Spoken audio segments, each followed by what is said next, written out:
के लाखों निशार होते हैं, बड़ी बड़ी के लाखों निशार होते हैं। मेरे दोस्तों, जब बनी बिगड़ जाती है तो दुश्मन हजार होते हैं।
के नित्य यहाँ तक नहीं मेरे दोस्तों, यह पार्टी देश विदेश तक टूर कर रही है। और चंद ही मिनट में मैं परमात्मा से आप लोगों से आग्रह कर रहा हूँ, आप लोगों की आशीर्वाद से शल्टू राम की टीम, कृष्णा यादव की टीम साथ ही साथ विदेश जाने की तैयारी में है मेरे दोस्तों। वही दास एक मात्र 5 मिनट का समय लूंगा, एक भजन के माध्यम से यह दास अरदास करत हो।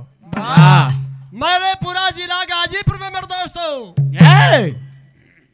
एक चीज खोजने के लिए चल दिया, लेकिन मैं पाया नहीं। पाया तो कहाँ पाया? दास भजन के माध्यम से बता रहा है तो पाया तो कहाँ पाया।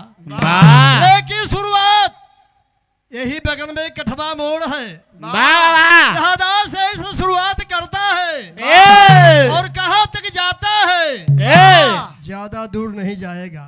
घटही में पियावा परिचय नहीं, दोनों दूर तक ना जाए। आप लोग मत सोचा कि बड़ा दूर जी है, नहीं कहना है। अरे कठवा मोड़ी सहारिया से और गलिया गलिया घुमा ले रे बुने लावा, और गलिया गलिया घुमा ले रे बुने लावा,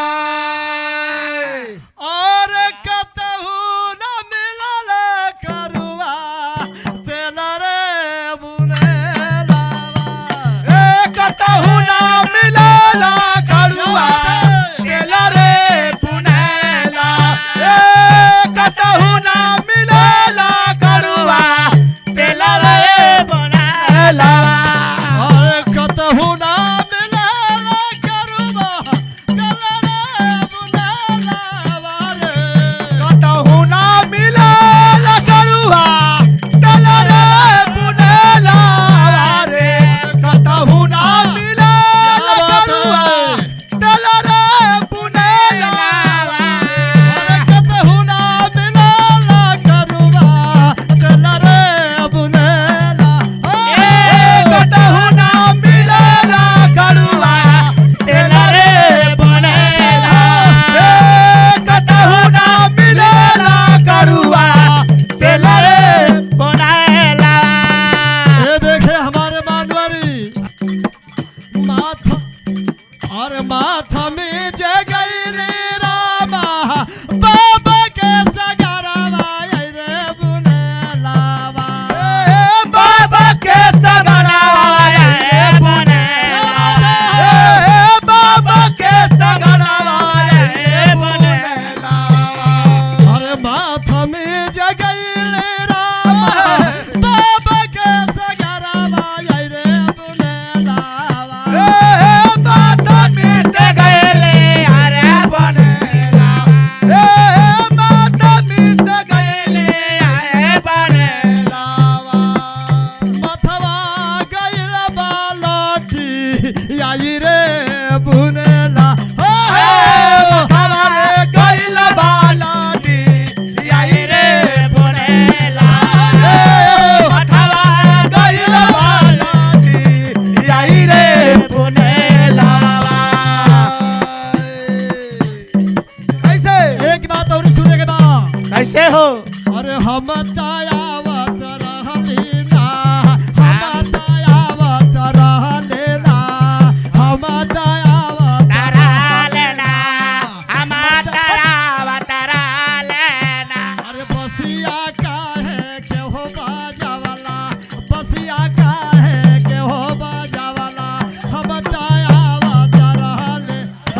सगड़वा यही रे बुनेला घर का साउंड बॉक्स बाबा के सगड़वा यही रे बुनेला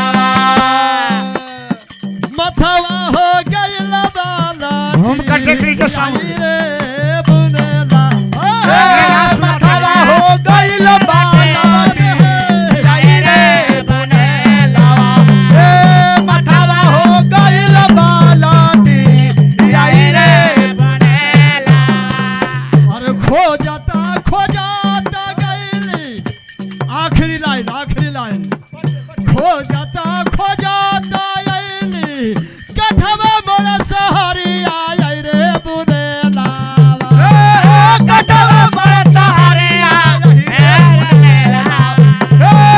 कटवा बड़ता हरे बनेला अरे खोजते बुरा जिला गाजीपुर में हमारा तौल को बात के बड़ा मात्र 1 मिनट समय ले ठीक है आ गए